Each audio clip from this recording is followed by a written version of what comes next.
Howdy, y'all. It is Phil here with another episode of the Music Breakdown. And today, I have the honor and privilege of reacting to Ginger's Judgment and Punishment. It's a one-take vocal performance by their frontwoman, Tatiana Shimaliuk. Today is a special day because this is the very first one-take vocal playthrough I have reacted to by Tatiana.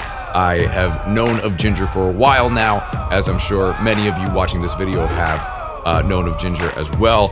And I'm excited to break this down because I really love Tatiana's vocal work in regards to her ability to switch from her clean tone to her fry tone. And I'm excited to see that in action, live, one take, no comps, no cuts, whatever it might be, and see what she's working with and how she's doing it. For those of you who do not know who I am the lead singer and bass player for the band Small Town Titans.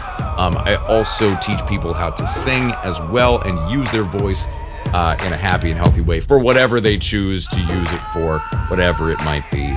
And this is all part of that process. I'm going to put some stuff in the card that may be of value to you. I certainly hope that this is bringing you value by watching this video. Be sure to like, comment, and subscribe to the channel and hit that notification bell so that way you always get stuff in your notifications about what's being put here, so that way you can get better information and education on your vocal journey to wherever your destination might be. So with that said, everyone, we're going to dive right into it. I'm going to strap on these headphones here.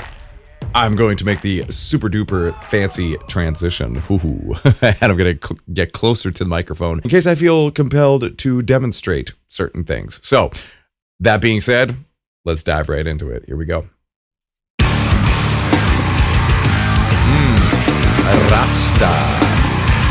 Rasta colors, I dig it. Aw, kitty. Okay, trippy. Yeah. Green eyeshadow. Nice.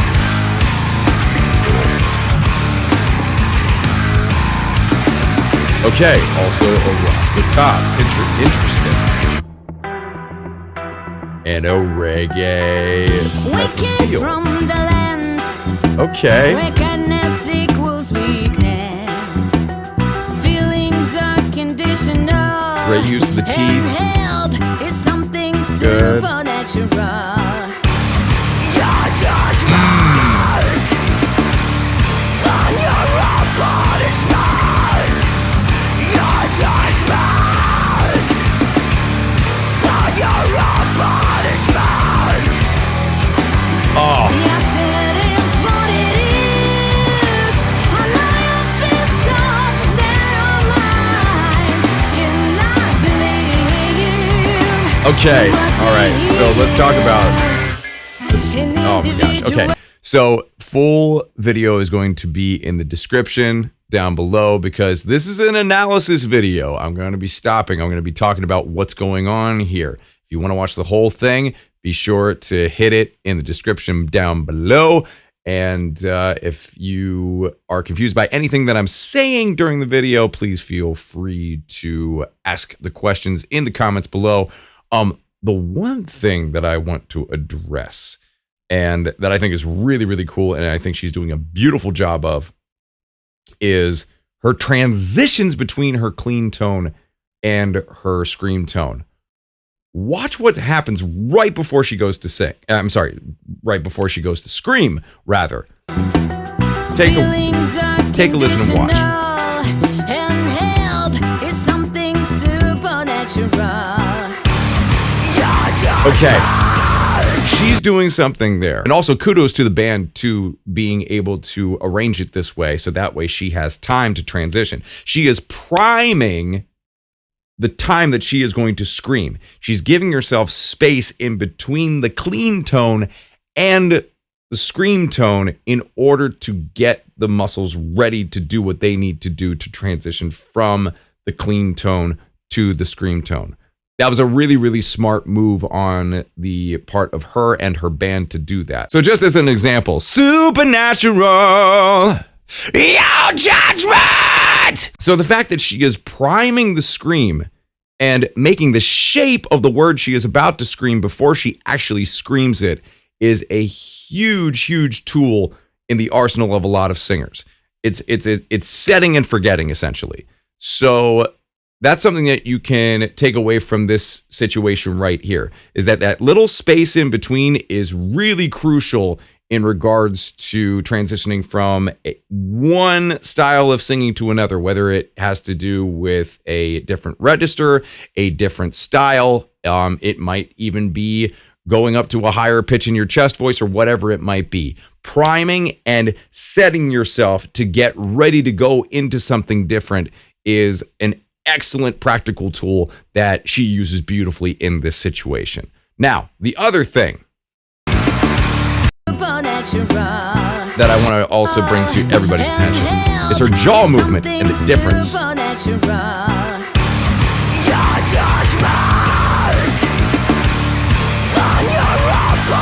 Lot more jaw movement here.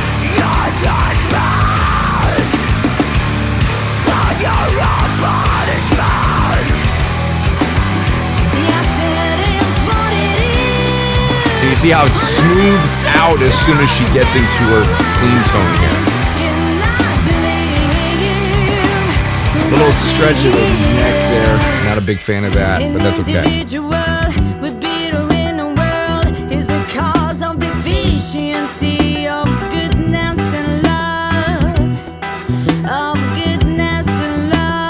Very nice, relaxed, good use of the teeth. All your good intentions are muted and disabled. Booyah!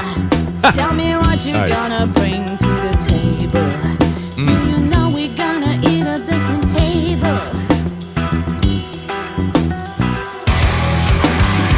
This is what it is. Very nice. So I love the fact, like, when she's going up into the higher notes in the chorus there, I know you're pissed off. The use of her teeth is so excellent there. And the fact that she is doing something that I like to call homogenizing the vowel. That is a very, very key thing. It smooths out the movement of the jaws and gets things out of the way so that way you can hit the notes while still maintaining the pronunciation. Watch it again.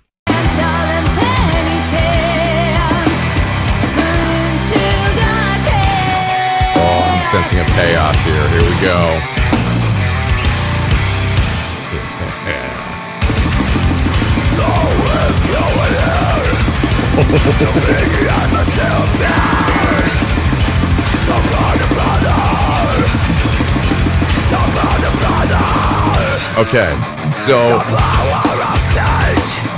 Okay, so something that I always tell students who are confused by this, how someone like this with such a beautiful, angelic, clean voice can create such a deep, dark, disgusting tone when it comes to their screaming, which is just badass. So there's a lot of interesting things that happen in the mouth with screams like this, with this fry screaming. You can make something sound way deeper than it actually is by adjusting the shape of your mouth and adjusting the shape of your tongue. So all of that movement around the vocalization makes it sound way lower than it actually is. The vocalization itself, the pitches would be relatively comfortable for anyone to speak in. So, for example, it's not that far off from her regular speaking tone. So it's right around a G4.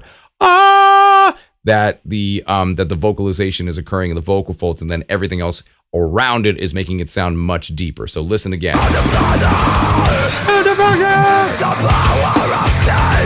The power of speech! The power of speech! The power of speech! Like what she's doing there is creating a fry tone and bringing the shape of her mouth down and obviously activating the muscles inside of her mouth with the tongue position as well to create that lower molasses sound. Because you can make something like this, sound really nasally or sound really molasses, or yeah.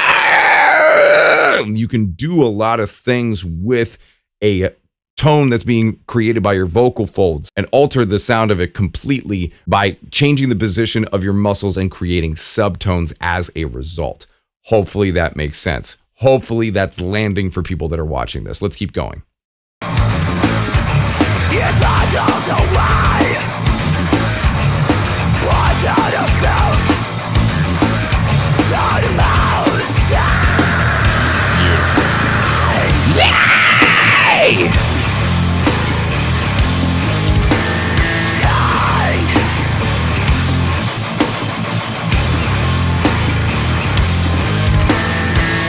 Don't burn up brother. Lots of jaw movement there again. And this is what I tell students, you know, jaw movement, slow is smooth and smooth is fast when it comes to trying to create a clean tone or a tone that has some grit to it. Like, yeah, yeah, and you're trying to stay away from the blips and the cracks and the things that come with certain lines, the challenges that come with certain lines in rock and pop. But in this situation, when you're screaming, you want that distortion, you want those clicks, you want those pops. So moving that jaw more quickly is actually advantageous in this type of vocalization. So, because it makes it easier to understand what you're saying. So let's keep going. Don't burn up, brother. That's exactly what makes us go even further.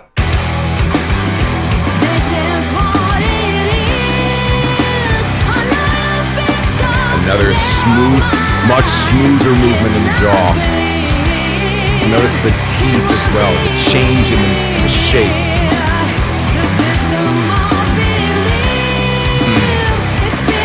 Crying through that note, perfect. Yeah, Tatiana, the only thing I'll say is the movement of the jaw moving up just a little bit. The reason why I tell students to stay away from this is because you can lock your larynx into place if you're doing this. This is kind of like an elevator shaft here. You want to make sure that the transition between high larynx positions and low larynx positions are smooth, and any tilting will cause stretching to occur here and locking this into place. Which is why when I see that, I'm like, ooh, be careful, be careful. Obviously, it's not stopping her from doing what she's doing. She's doing an amazing job here. I'm definitely giving it at least an A+ here. It's just that's just one thing. Whenever I see it, it doesn't matter who it is, I'm going to call it out. So, yeah, that's all. Everything else is just incredible. So let's keep watching.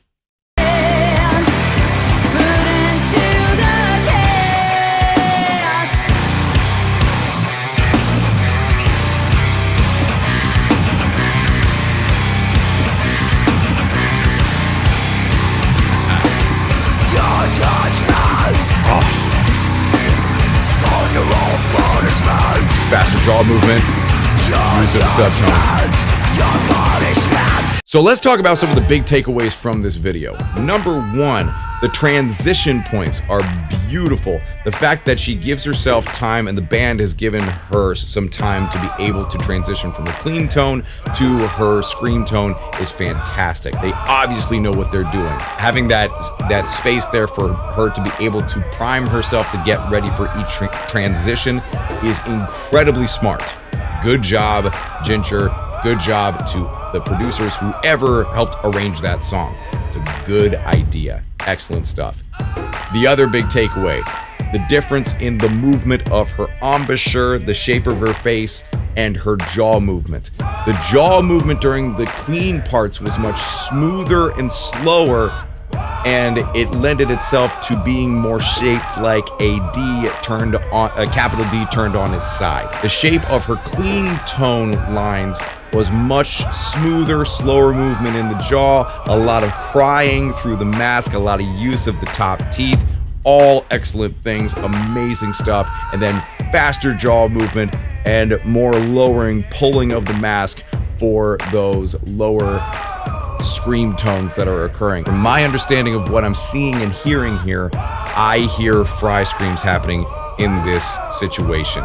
in this performance, which is great. And the way she's able to make that fry scream sound deep on those lower tones is because she's pulling her mask down and altering the shape of her tongue as well as other muscles inside of her mouth to get those subtones to cover up and mutate the vocalization that's occurring in her actual true vocal fold, which is standard practice in screaming and vocalization. It's not the vocal folds that are causing the distortion to occur, it's everything happening around it. Tatiana, excellent work. Thank you so much for the opportunity to allow me to react to this, everybody. Thank you for tuning in to another episode of the Music Breakdown. I hope that you find these useful and that it clears away some of the misconceptions and the smoke and mirrors of vocalization, screaming, singing, whatever it might be. Because there's a lot of magic to it, but there's a lot of practicality behind the magic as well. And I hope that you find your own magic when you go to sing and scream or use your voice in whatever capacity you want to. If you want to do like metal yodeling and feel inspired to do that from this video, go for it. Please tell me about it in the comments below. But thank you very much, everybody, for tuning in to this episode of the Music Breakdown. My name is Phil Freeman. I will see you again in the next video. Be sure to check out my Vocal Fundamentals course, which I have here complimentary to you on YouTube. I am just so glad to bring it to the world and contribute to the public good and education on vocals and singing. So there should be a card in the video right now, so go click on that, check out the course, and hit me in the comments with any questions. Like, comment, subscribe, and I'll see you in the next episode of the Music Breakdown. Thank you for tuning in.